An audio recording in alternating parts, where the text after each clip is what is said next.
Welcome, everyone. I'm Kimberly Boschman, and this is the Intentionally Intuitive Podcast. In this episode, we're going to take a look at February 2024, the forecast for each life path number. Before we get into it, though, this, of course, is a general reading. If you would like a personalized reading, please book some time with me. My information is in the description box below. We can look at your year ahead forecast, your full numerology report, your compatibility with your partner, your siblings, your dog, your friends, whatever, your business numerology, you name it, we can pretty much look at it. So if it's something you're interested in, book some time with me. You can find my information again in the description box below. I'd love to work with you. All right, let's go ahead and take a look at February. Life path number 4. So for February, you all are going to be working with, or we all, I'm also a 4, are going to be working with the energy of the 5 and moose energy. So this is really interesting because really what comes to mind here is about being bold and expressing yourself in a big way, putting yourself out there in a way that might feel uncomfortable and that might feel a little bit less refined or a little bit less sturdy. The 5 energy is really good about mixing things up or shifting things and really spicing things up. Let's put it that way. So it creates like this really freeing environment where it pushes us outside of our comfort zone and it pushes us to express ourselves in a way that feels uncomfortable, but that's more authentic to who we are. Not necessarily what feels great or feels most safe, but what feels like our truth, feels most aligned. So this could be a month where you start, dressing differently, but in a way that feels most aligned for you, where you start expressing yourself in some way that is almost out of character for you. And other people might be, raising their eyebrows around it because it's, again, outside of character. But the 5 is saying, let's get to the core, let's get to the truth of who you are, and let's express that. So even with creativity, well, especially with creativity, the 5 can come in and be like, let's be more expansive. Let's think outside the box. Let's do things a little bit more unconventionally. And sometimes for 4 energy, that can be uncomfortable because the 4 often likes to stay within the lines, right? The 5 is all about like abstract art. The 4 is like, I've got my crayons, I've got my coloring book, and I'm going to stay right in the lines and it's going to be perfect. And so this 5 energy can come in and shake it up a bit where it throws, our plans, it throws a wrench in our plans. It throws, it can feel like the rug's getting sort of shifted out from underneath our feet.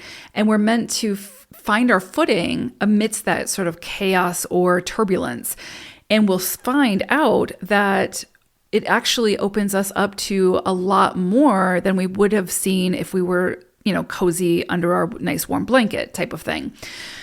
So what's beautiful is about the 5 energy and about moose energy as well, but really with this 5 energy is it creates whatever extreme we need to experience in order to shake things up, right? And what I mean by that is the 4 can sometimes, oftentimes can be very balanced, can be very sturdy. But not a lot of change or transformation or growth happens in that sturdiness, in that center. And so the 5 comes in, and again, it brings the extreme that's needed to shake things up. So again, I guess my point in all of this is to say, February could be a shake-up kind of month, right? To shake you out of your stagnation, to shake you out of your rigidity, your need for control of your environment or your whatever it might be.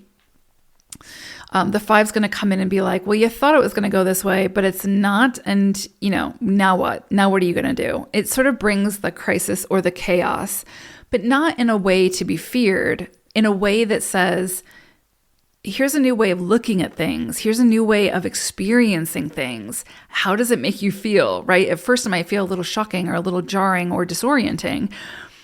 But once you get your footing, you're like, wow, I didn't know this existed, or I didn't know I could feel this way, or I didn't know I was capable of this. And that's the beauty of the 5. And so it just opens us up to what we likely wouldn't have been opened up to if the 5 wasn't present. So it's big energy, it's fast moving energy, it can be disorienting, but it brings about new perspectives, more open-mindedness, an ability to really experience and enjoy life in a bigger, more robust way. It also kind of pushes us, again, outside of the comfort zone and forces us to be a little bit more spontaneous and a little bit more fearless, especially in our pursuits. So it can, again, really open you up to big opportunities, big fresh new ideas, new ways of doing things. And, fours are masters of the details of, the organization of systems. And so once we have this new big perspective and new big idea or new big vision, nobody can put it to work like a four. So this is great energy. I really do love this. It's not the easiest energy to be in, especially for a four. To be in a 5 cycle can be a little bit, again, it's just the polar opposite of four energy, really. But the beauty of it is what it can open us up to.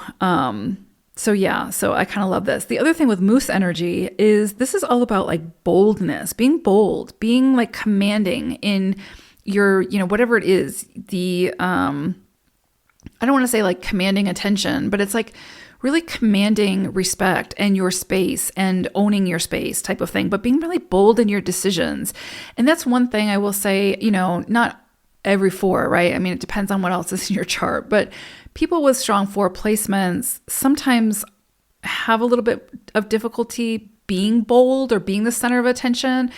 They're more the solution focused type of folks who want to like get the job done and get it done well. And, are kind of behind the scenes a lot of times, not always, but a lot of times. Right. And so moose energy is saying, yeah, be more bold, take more risks, do things, be a little bit more assertive and, fight through any of that self-doubt that might surface. Because if you've ever seen a moose in the wild, there is a presence about this animal. They will not be ignored. I mean, you can't not see the moose, right? Especially if it's out in the open. So, I mean, it's a massive animal. So anyway, definitely something here about commanding authority and or commanding respect, right? And commanding your space. So I kind of love this energy. I really, really kind of do. There could be a lot about being seen and being sort of the center of attention with this energy, which might make you uncomfortable, but there is a possibility that'll come in. But again, it'll open you up to experiences you likely wouldn't have had without this energy present. So don't say no to it. Say yes and see where it takes you. I hope it's a great February for you all. I'm right there with you. Take care. Bye for now.